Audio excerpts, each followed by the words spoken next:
starting with Victor Mallet. He's the Asia editor of the Financial Times. Thank you very much indeed. It's great to be back in Pakistan again. I haven't been here for about a year, but I have been many times since the 1990s, reporting from all parts of the country, so it's wonderful to be back.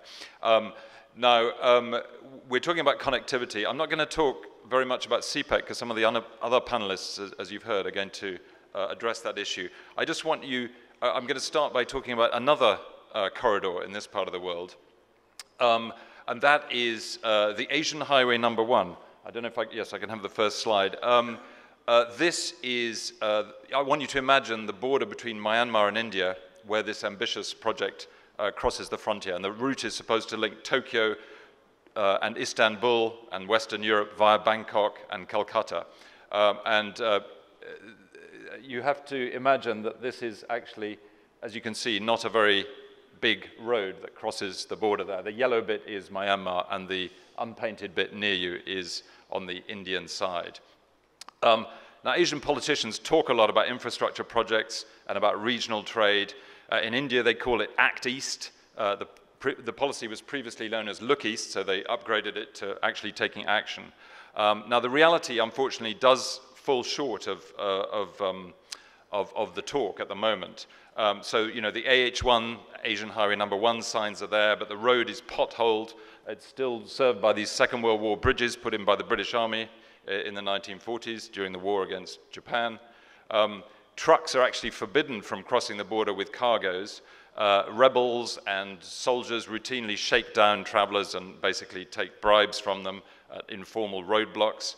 And most of the actual trade, it's a beautiful area, as you can see in Manipur in northeast India.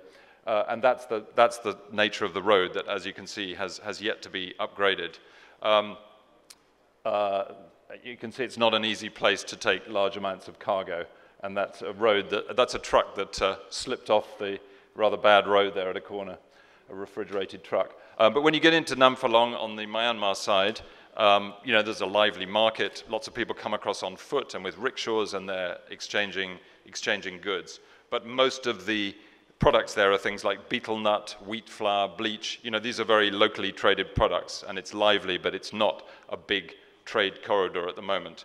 Now, I know that the CPEC, the China-Pakistan Economic Corridor, is a very different affair. A lot more money is being put into it. I haven't personally been to Gwadar port yet, but even there we have an issue of, so far, a lot of talk, and as yet, not that much trade actually happening. But I do understand that that is going to happen later in the year, I think. We've been assured, my colleagues who visited Gwadar were told that it would be a humming port.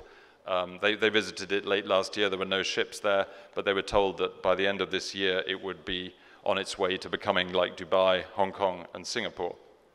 Now, like my colleague John Andrews yesterday, I'm going to argue that the world is a dangerous place, but perhaps not quite as dangerous as some of us fear, and not necessarily for the reasons that we think.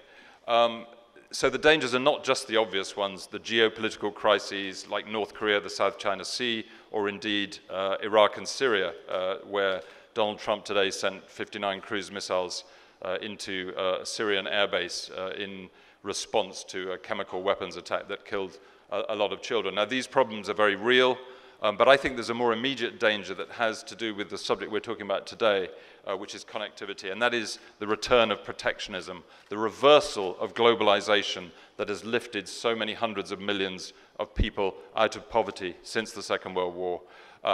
And this means, in some cases, the closing of border gates or restrictions on trade at places that were once wide open to goods and to people. You know what I'm talking about when it comes to the United States. Donald Trump has been elected to the White House with a mandate to ditch what he calls lousy and unfair trade deals between the US and its main commercial partners. He also has a mandate, we must say it bluntly, to keep immigrants out, especially Muslims. Britain has voted to leave the world's greatest trading bloc, the European Union, and Theresa May also seems to have a mandate to keep out foreigners, whether they be Europeans or non-Europeans. Now, there's an obvious inconvenience to Pakistanis and others who want to go to Britain or the US, or if people want to take their laptops on flights from the Middle East to those two countries, and you might say that, but you might still say, well, yes, this is inconvenient and it's annoying, but it doesn't really have a major macroeconomic effect. It doesn't stop, for example, the growing trade within Asia between countries like Pakistan and China. Now, that may be true in the short term, but I think there is a danger for global supply chains. You think of things like electronics between the US. There's a very complex global supply chains between the US, China, and Southeast Asia, and those chains could be badly hit if the US opts for a protectionist approach, as it has threatened to do many times.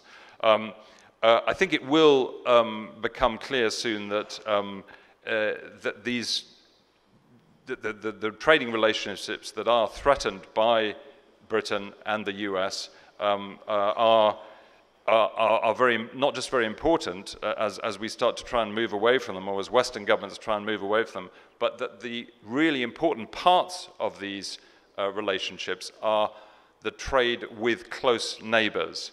And this is where we come to CPEC and Asian Highway Number 1.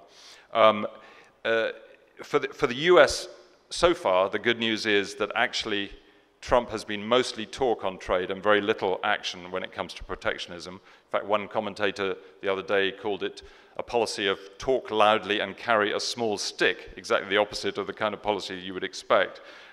So the big US companies that made a song and dance, and foreign companies that made a song and dance about not investing in Mexico and moving their factories to the US, are quietly carrying on with their investments in Mexico, and the Mexican peso, which plunged, has recovered most of its ground. Unfortunately, with Brexit in the UK, the news is not quite so good. In some recent columns on Brexit in the Financial Times, my colleagues Martin Wolf and Gideon Rachman have both pointed out the folly of Britain trying to replace its vital European trading partners with former Commonwealth member states. There are reasons for this. Brexiters, those who favour Britain's exit, they have a nostalgic delusion that India, Pakistan, Australia and others will be desperate to help out the UK to retie the knot because of cultural associations, because they were all part of the empire and they're all part of the Commonwealth. I don't think that's the case. The other problem is the tyranny of distance. Martin Wolf read the evidence on modern trade. He was writing about Brexit is clear. Distance is of enormous importance. The supply chains that link physical goods and services together work best over short distances. Now, sorry, this is, I love chilies, by the way. This is on the Myanmar side of Asian Highway Number 1. But this is about Britain's trade with Europe and the rest of the world. And the big blob at the bottom is, that's Europe, the European Union, and the others, tiny. I'm afraid Pakistan doesn't even feature on this because it's such a small part. Pakistan would be included in others. So that's British exports, and that's British imports. And you can see that the European Union is about half of our trade. Now, in Asia, there are two very important examples of this proximity thesis, the importance of a place being near you when you trade in practice. And there's one where it works really well, and one where its absence means that these advantages don't apply. So the first one, Shenzhen, Guangdong, Hong Kong. Since Deng Xiaoping launched China's economic reform march in the late 1970s, the nexus between Hong Kong and the rest of Guangdong has become the world's factory, and it's one of the world's great hubs for trade. That's the success story. Come to Pakistan and India, which separated, as you know, in 1947. Trade between those two countries, two very large populous countries, has been negligible, despite the enormous potential. And despite the enormous potential of the proximity between two big cities, Lahore and Amritsar. And of course, there are cultural similarities as well. As with Hong Kong and Guangdong, where everyone speaks Cantonese, across that border, everyone speaks Punjabi and Urdu and Hindi, and everyone can make themselves easily understood.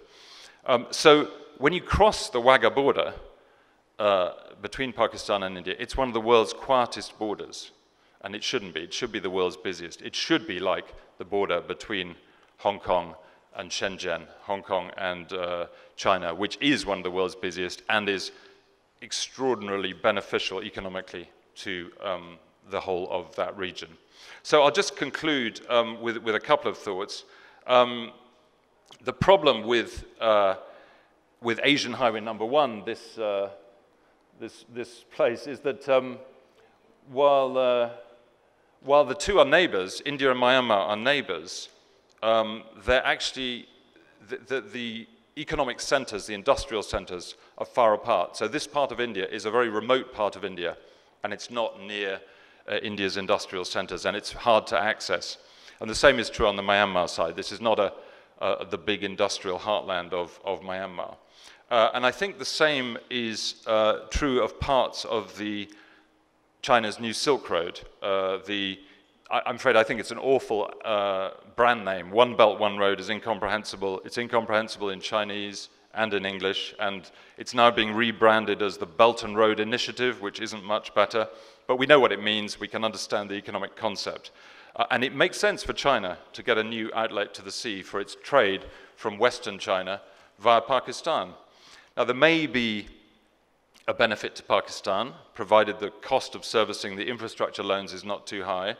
But it does look to me like a strategic project rather than a commercial project. And the reason for that is that it connects the most remote and sparsely populated and non-industrialized parts of the two nations, whereas the heavily populated cities of Lahore and Amritsar and their vast productive agricultural and industrial hinterlands remain separated by what I believe to be the absurd enmity between the two halves of what was once British India.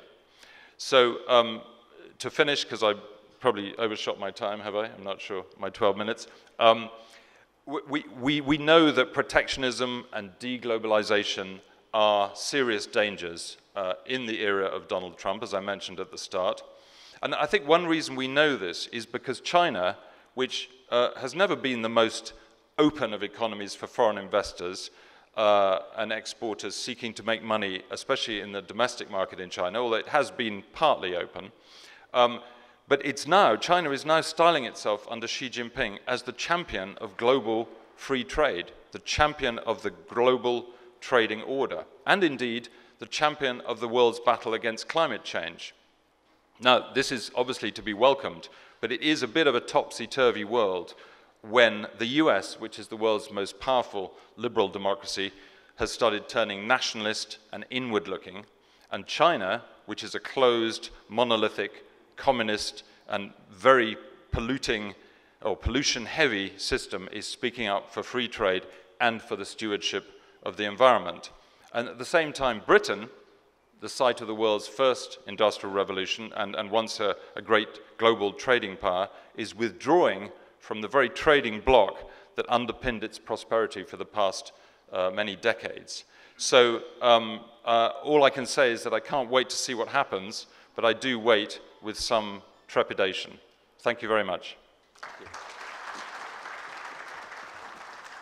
Victor, thank you.